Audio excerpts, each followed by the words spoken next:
Dalam nama Bapa dan Putra dan Roh Kudus. Amin.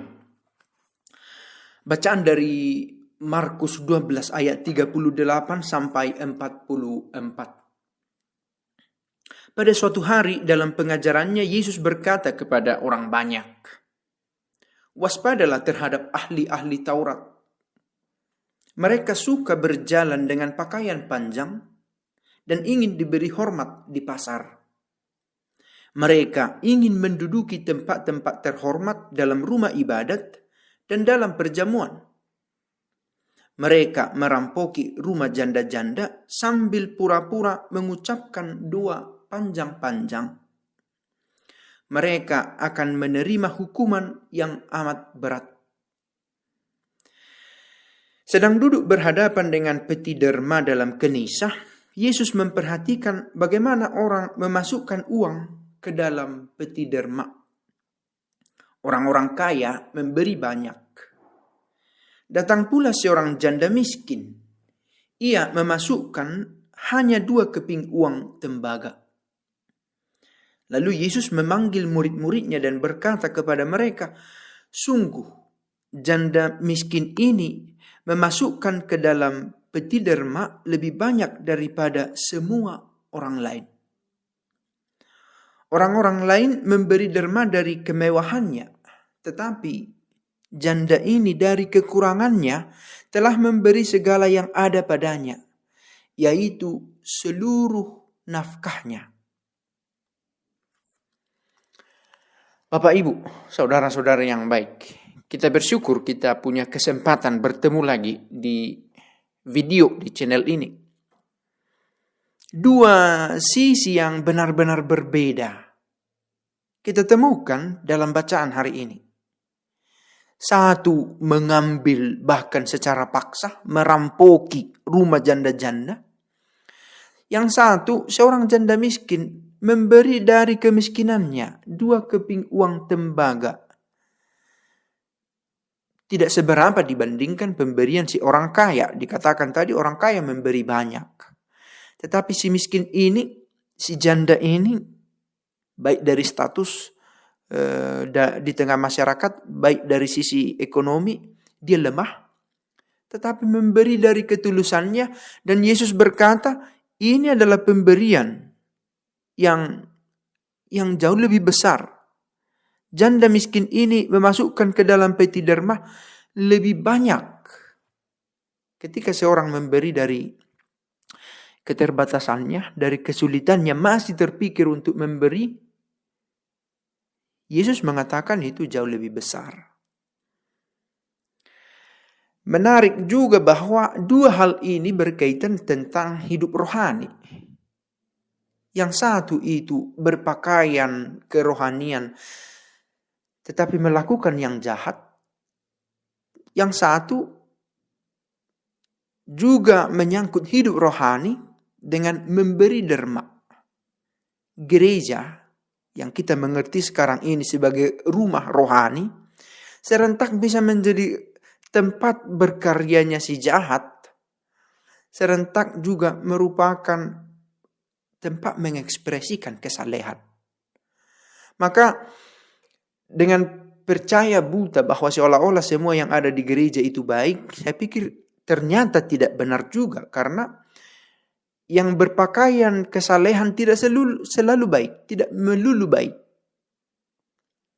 Tetapi yang berpakaian kesalehan, tindakan-tindakan kesalehan benar-benar merupakan bagian dari ekspresi iman dalam kasus tertentu. Sebagaimana kita dengar ini, soal derma ini.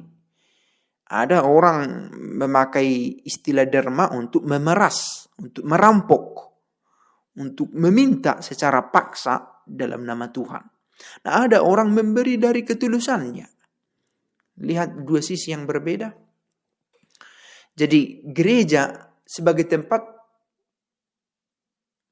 tidak pantas juga untuk dibenci bila kita menemukan kekurangan di sana. Dan tidak pantas juga memandang buta itu sebagai melulu tempat. Gereja kita mengerti di sini sebagai komunitasnya.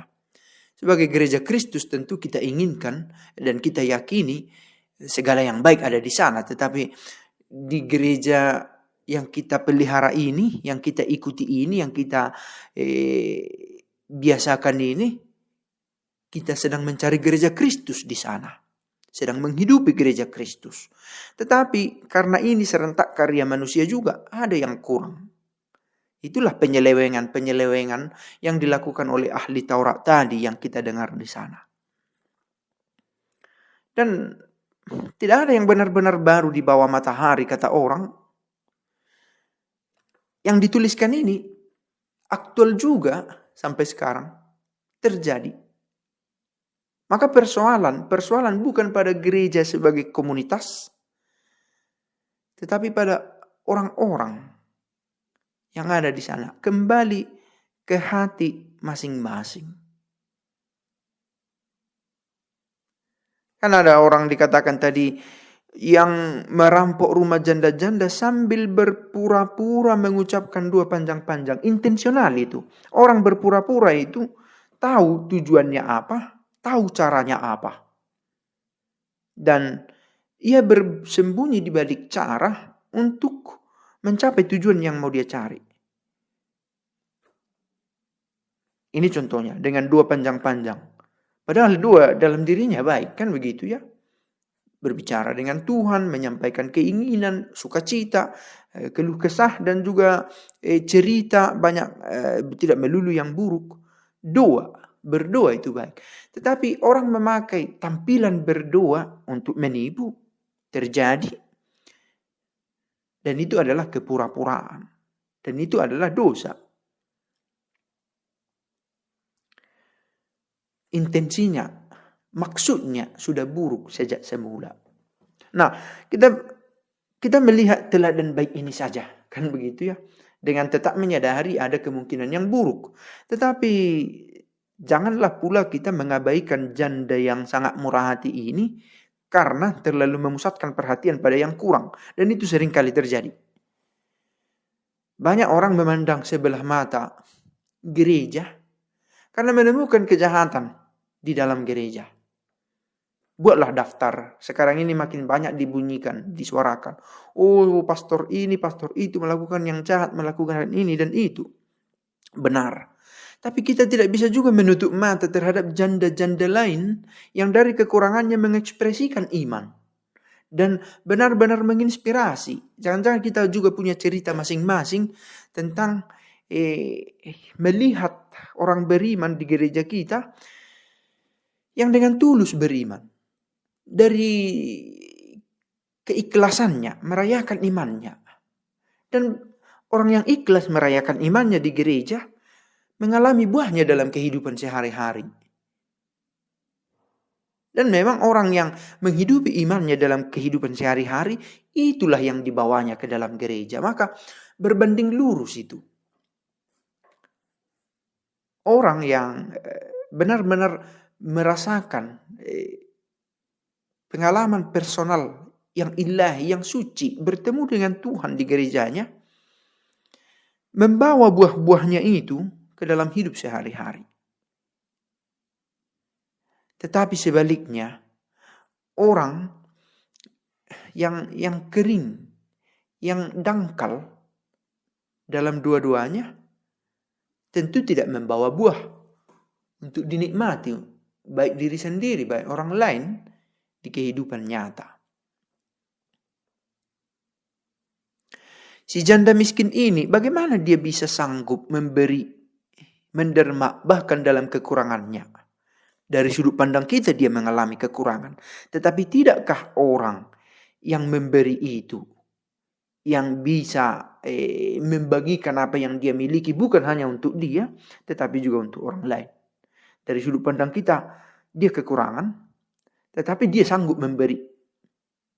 Dan orang yang memiliki lah yang memberi. Orang yang kekurangan lah yang meminta-minta. Kan begitu. Tetapi dia ini memberi. Dari sudut pandang kita dia kekurangan.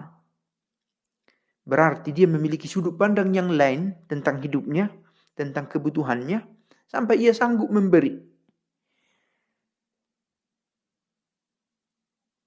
Orang lain memberi derma dari kemewahannya, tetapi janda ini dari kekurangannya telah memberi segala yang ada padanya, yaitu seluruh nafkahnya.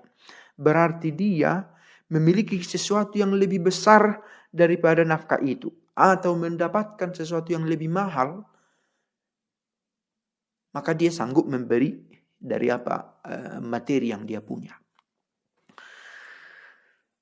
Serentak yang baik dan yang buruk toh kita temukan dalam komunitas religius ini, komunitas rohani ini. Karena itu kita selalu butuh bantuan Allah untuk memahami pemberian-pemberiannya. Dan kita pun sanggup memberi. Karena Allah sendiri menuntun kita ke arah sana. Bapa kami yang ada di surga, dimuliakanlah namamu. Datanglah kerajaanmu. Jadilah kehendakmu di atas bumi seperti di dalam surga. Berilah kami rejeki pada hari ini, dan ampunilah kesalahan kami. Seperti kami pun mengampuni yang bersalah kepada kami. Dan janganlah masukkan kami ke dalam pencobaan, tetapi bebaskanlah kami dari yang jahat. Amin. Dalam nama Bapa dan Putra dan Roh Kudus. Amin.